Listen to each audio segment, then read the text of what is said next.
Covid, guerre en Ukraine, les questions de résilience alimentaire se retrouvent au cœur de l'actualité. Le voyage APM, se nourrir demain, tombe à pic.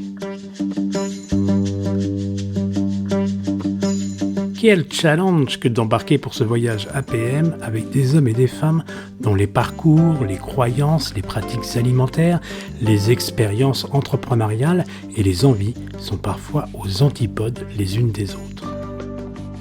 Notre voyage commence à l'Agropole.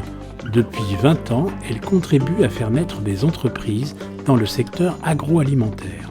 Sur le département de Lot-et-Garonne, Agropole et ses entreprises sont aujourd'hui le premier employeur industriel du territoire. 2700 emplois ont été créés sur l'Agropole pour 35 usines agroalimentaires créées depuis 1989 et pour 70 entreprises de services qui viennent aider justement les entreprises industrielles à se développer. Et nous sommes sur le territoire français la seule technopole spécialisée en agroalimentaire à proposer toutes ces activités de service. La coopérative des vignerons de Buzet est un acteur engagé et pionnier. Cette coopérative expérimente et cherche des solutions à mettre en œuvre pour limiter l'impact du dérèglement climatique.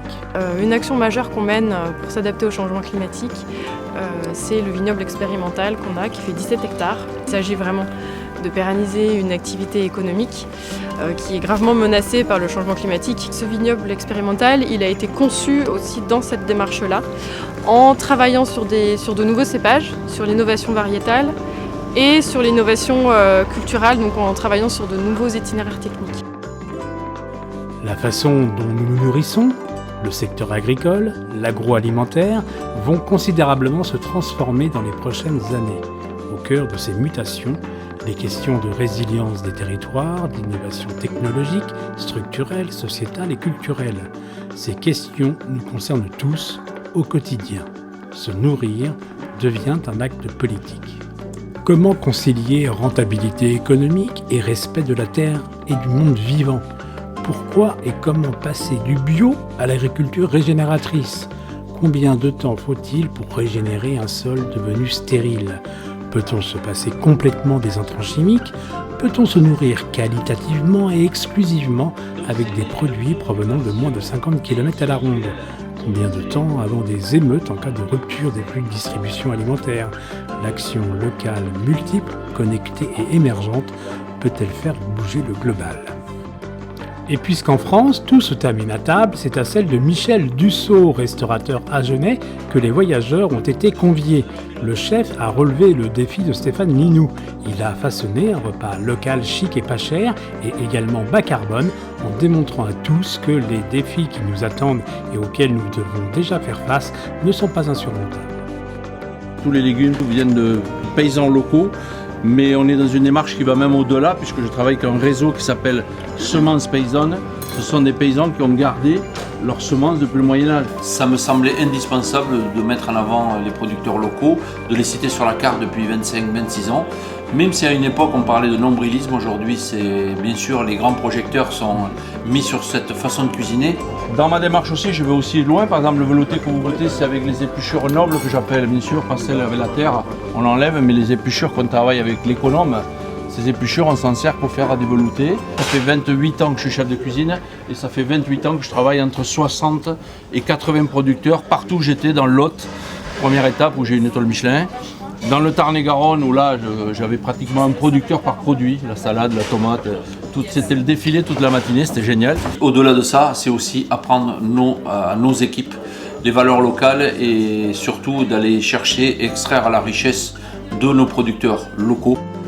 D'où l'importance de transformer ce que l'on a sous la main. C'est vital.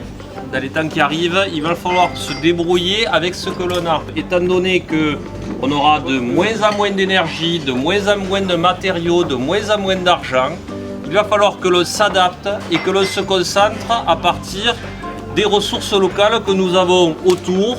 Et le savoir des chefs, des cuisiniers, de nos grands-mères est vital.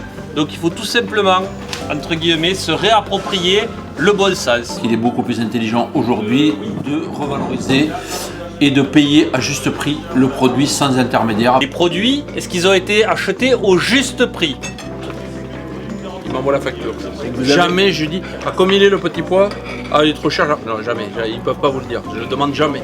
Je paye au prix qu'il estime être le bon. Ah oui, il ne faut pas faire ça avec moi. Service, on enlève s'il vous plaît. Tant que la glace est chaude.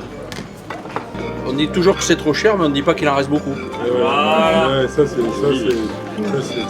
Voilà. C'est la cuisine de ma mère, on était 9 à table, il y en avait pour 35. Tous les jeunes doivent se tourner vers ce genre de cuisine et surtout ce genre de plaisir à partager. Quelquefois dans la contradiction, pas forcément dans la façon dont on raisonne sur ces thèmes-là. C'est un thème à fort enjeu, donc beaucoup d'échanges entre les participants et puis avec des intervenants super intéressants.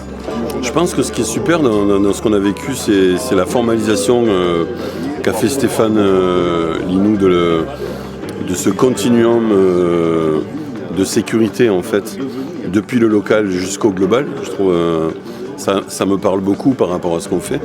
Nous, on parle de glocalisation, c'est-à-dire d'actions locales qui vont, par leur répétition et leur renforcement, transformer la société dans sa globalité. Et donc, je pense qu'il faut travailler main dans la main, à la fois des personnes qui sonnent un petit peu l'alerte ou l'alarme en disant vous ne passerez pas par là, parce que par là, c'est la fin des temps. Et d'autres qui disent nous, on va bricoler des moyens pour passer de l'autre côté et essayer de changer la société. Sur le fond, c'est un vrai problème qu'on traverse et qu'on va traverser sur l'alimentaire.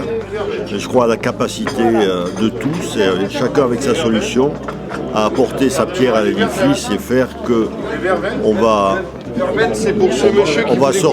se sortir de cette situation, la situation actuelle qui est grave, mais on va s'en sortir par le haut avec des solutions de progrès, d'organisation et de bon sens. Il faut s'y préparer, sensibiliser les acteurs de tout niveau et s'engager dans une action résolue et éclairée.